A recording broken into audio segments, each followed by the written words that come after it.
నమస్కారం స్నేహితులారా, ఈ నెల డిసెంబర్ 23వ తేదీన మంగళవారం నాడు శ్రవణ నక్షత్రం ఏర్పడింది. ధనుర్మాసంలో వచ్చే శ్రవణ నక్షత్రం అత్యంత పవిత్రమైనది. సాక్షాత్తు కలియుగ దైవమైన శ్రీ వెంకటేశ్వర స్వామి జన్మ నక్షత్రం ఈ శ్రవణ నక్షత్రం. కాబట్టి ఈ రోజున వెంకటేశ్వర స్వామిని పూజిస్తే చాలు ఎన్నో శుభ ఫలితాలు కలుగుతాయి. ఇక మీ ఇంటిపై స్వామివారి అనుగ్రహం ఎల్లవేళలా ఉంటుంది. ముందుగా ఈ వీడియోకి ఒక లైక్ కొట్టి జై శ్రీరామ్ అని కామెంట్ చేయండి. డిసెంబర్ 23 మంగళవారం నాడు ఉదయం 5 గంటల నుండి డిసెంబర్ 24 ఉదయం 7 గంటల వరకు శ్రవణ నక్షత్రం ఉంటుంది. విష్ణువుకు ప్రీతికరమైన ఈ ధనుర్మాసంలో శ్రవణ నక్షత్రం రావడం అంటే అది రెట్టింపు పుణ్య ఫలితాన్ని ఇచ్చే అద్భుతమైన రోజునే చెప్పవచ్చు. ఈ రోజున ప్రతి ఒక్కరూ వెంకటేశ్వర స్వామిని పూజించి స్వామివారి అనుగ్రహాన్ని సులభంగా పొందండి.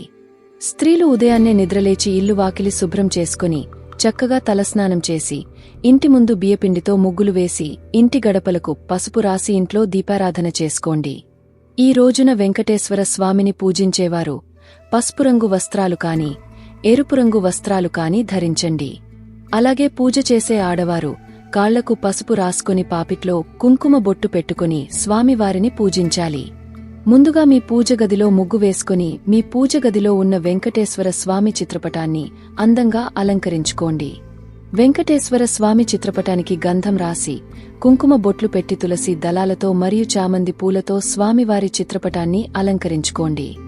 ఈ రోజున తులసి దళాలతో స్వామివారిని పూజిస్తే కొన్ని వేల రెట్ల పుణ్య ఫలితం లభిస్తుంది. కాబట్టి ముందుగానే తులసి మాల సిద్ధం చేసుకుని స్వామివారి చిత్రపటానికి వేసి దీపారాధన చేసుకోండి. పూజ ప్రారంభించే ముందు మీ పూజ గదిలో కొన్ని అక్షింతలను పెట్టుకోండి. అలాగే ఒక రాగి చెంబు నిండా నీళ్లు పోసి మీ పూజ గది ఈశాన్యంలో పెట్టుకోండి. విశేషంగా ఈ శ్రవణ నక్షత్రం నాడు, అందులోనూ ధనుర్మాసంలో వచ్చిన శ్రవణ నక్షత్రం రోజున వెంకటేశ్వర స్వామి పూజలో పిండి దీపాలు వెలిగించి స్వామివారిని పూజిస్తే మీ పూజలన్నీ స్వామివారి పాదాల చెంతకు చేరుతాయి. ఇక స్వామివారి ఆశీర్వాదం వెంటనే కలుగుతుంది. కాబట్టి ఈ మంగళవారం నాడు బియ్యపిండితో 2 పిండి దీపాలు తయారు చేసుకుని ఒక్కో దీపంలో 7 వత్తులను వేసి ఆవు నెయ్యితో దీపారాధన చేయండి. అగ్గిపుల్లతో పిండి దీపాలు వెలిగించకూడదు. ఏకహారతితో కాని అగరవత్తులతో కాని దీపం వెలిగించి పిండి దీపాలకు కుంకుమ బొట్లు పెట్టి పువ్వులు అక్షింతలు సమర్పించి దీపానికి నమస్కారం చేసుకోండి.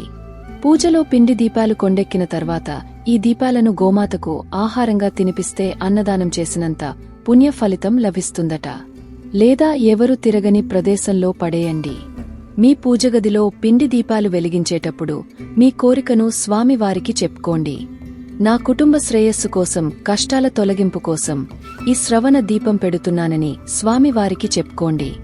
ఇక స్వామివారి పూజలో నైవేద్యంగా బెల్లం పానకం మరియు వడపప్పును నివేదించాలి. స్వామివారికి నివేదించే బెల్లం పాకంలో 2 తులసి ఆకులు కూడా వేసుకోండి. అయితే దీర్ఘకాలిక అనారోగ్య సమస్యలతో బాధపడేవారు ఆవుపాలను నైవేద్యంగా స్వామివారికి నివేదించండి. మంచి ఆరోగ్యం కలుగుతుంది. ఈ విధంగా స్వామివారిని పూజిస్తూ గోవింద నామాలు చదవండి. ఈ శ్రవణ నక్షత్రం నాడు గోవింద నామాలు చదివితే కోటి జన్మల పుణ్య ఫలితం లభిస్తుంది. లేదా ఓం నమో భగవతే వాసుదేవాయ అనే మంత్రాన్ని 108 సార్లు జపించండి. మీ పూజగదిలో విష్ణుమూర్తి విగ్రహముంటే ఆవుపాలు మరియు నీటితో విష్ణుమూర్తి విగ్రహానికి అభిషేకం చేయండి. విష్ణుమూర్తి విగ్రహం లేనివారు వెంకటేశ్వర స్వామి చిత్రపటానికి నిండుగా గంధం బొట్లు కుంకుమలతో అలంకరించి ఓం నమో వెంకటేశాయ అని జపిస్తూ తులసి దళాలతో పూజించండి. ఇక విపరీతమైన నరదిష్టి సమస్యలతో బాధపడేవారు తమలపాకు పైన కర్పూరం వెలిగించి స్వామివారికి హారతి ఇవ్వండి. తద్వారా మీ ఇంటికి ఉన్న నరదిష్టి దోషాలన్నీ తొలగిపోయి మీ ఇంటికి విపరీతమైన ధనాకర్షణ పెరుగుతుంది. చివరగా స్వామివారికి హారతి ఇచ్చి 3 ప్రదక్షిణాలు చేసి స్వామివారికి నమస్కారం చేసుకుని మీ తలపైన అక్షింతలు వేసుకోండి. ఈ విధంగా ఉదయాన్నే వెంకటేశ్వర స్వామిని పూజించి స్త్రీలు ఉపవాసముంటే చాలా మంచిది. అయితే ఉపవాసం ఉండలేనివారు మాంసాహారం తినకుండా సాత్విక ఆహారం తీసుకోండి. ఇక ఈ రోజున తప్పనిసరిగా మీ ఇల్లంతా పసుపు నీటితో ప్రోక్షణ చేయాలి. నీటిలో కొంచెం పసుపు అలాగే కర్పూరం పొడి కలిపి మీ ఇల్లంతా చల్లుకోండి. ఇక మీ ఇంటికి ఉన్న సకల దోషాలన్నీ తొలగిపోయి మీ ఇంటికి అఖండ ఐశ్వర్యం కలిసి వస్తుంది. మరి ముఖ్యంగా ఈ మంగళవారం సాయంత్రం సమయంలో తులసికోటలో ఒక చిన్న దీపం వెలిగించి తులసికోట చుట్టూ 7 ప్రదక్షిణాలు చేయండి. లక్ష్మీ అనుగ్రహంతో మీ ఆర్థిక సమస్యలన్నీ వెంటనే తొలగిపోతాయి. అలాగే సాయంత్రం సమయంలో మీ ఇంటి గుమ్మం బయట శుభ్రం చేసి ఇంటి ముందు ముగ్గు వేసి 2 దీపాలు వెలిగించండి.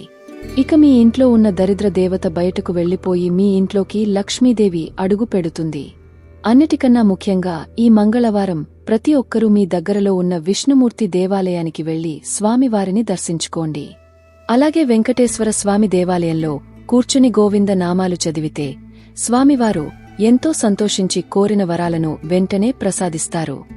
ఇక విపరీతమైన డబ్బు సమస్యలు అప్పుల సమస్యలతో బాధపడేవారు విష్ణుమూర్తి దేవాలయంలో ధ్వజస్తంభం దగ్గర 2 ఆవు నెయ్యి దీపాలు వెలిగించి ధ్వజస్తంభానికి 3 ప్రదక్షిణాలు చేయండి. ఆర్థిక సమస్యలన్నీ తొలగిపోయి ఆర్థికంగా బాగా కలిసి వస్తుంది. అలాగే ఈ రోజున తప్పనిసరిగా గోవును పూజించాలి. గోమాతకు అరటి పండ్లు లేదా బెల్లం తినిపిస్తే సకల దేవతల ఆశీస్సులు లభిస్తాయని, మీ కుటుంబానికి అఖండ ఐశ్వర్యం కలిసి వస్తుందని నమ్మకం. ఇక విపరీతమైన అప్పుల సమస్యలతో బాధపడేవారు ఈ రోజున ఇంట్లో దీపారాధన చేసేటప్పుడు కుంకుమ నీటితో తడిపిన ఒత్తులతో దీపారాధన చేయండి. ఇక మీ అప్పుల బాధలన్నీ వెంటనే తొలగిపోతాయి. ఇక వ్యాపారాలు చేసేవారు మీ వ్యాపారంలో నష్టాలు లేకుండా అధిక లాభాలు రావాలంటే తేనెతో విష్ణుమూర్తికి అభిషేకం చేయండి. మీ వ్యాపారంలో లాభాలు కలుగుతాయి.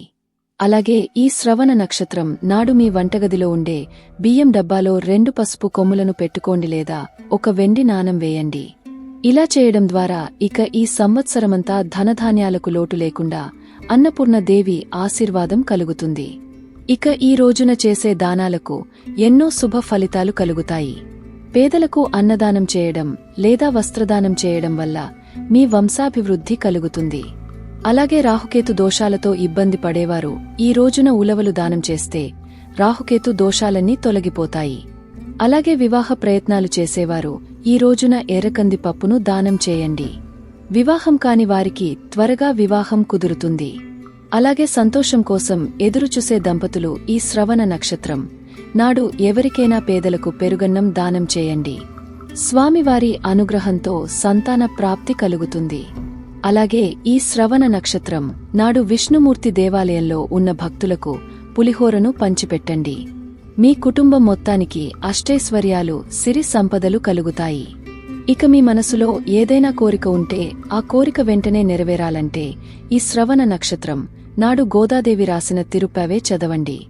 ఎంత పెద్ద కోరిక అయినా సరే వెంటనే నెరవేరుతుంది. శ్రవణ నక్షత్రం చాలా పవిత్రమైనది. కాబట్టి ఈ రోజున పొరపాటున కూడా కొన్ని తప్పులు చేయకూడదు. విష్ణుమూర్తి సంచరించే ఈ పవిత్రమైన రోజున ఇంటిని శుభ్రంగా ఉంచుకోవాలి. ముఖ్యంగా గడపకు పసుపు రాసి కుంకుమ పెట్టుకోవాలి.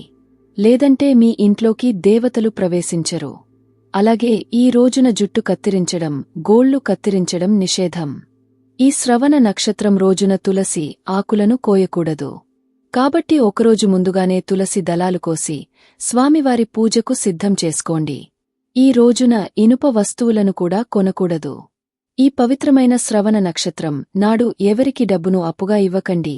అలాగే ఎవరి నుండి అప్పు తీసుకోకండి. ఇక మాంసాహారం మరియు మద్యానికి దూరంగా ఉండాలి. అలాగే ఈ రోజున స్వామివారిని పూజించే ఆడవారు ఉల్లిపాయ మరియు వెల్లుల్లిని కూడా తినకూడదు.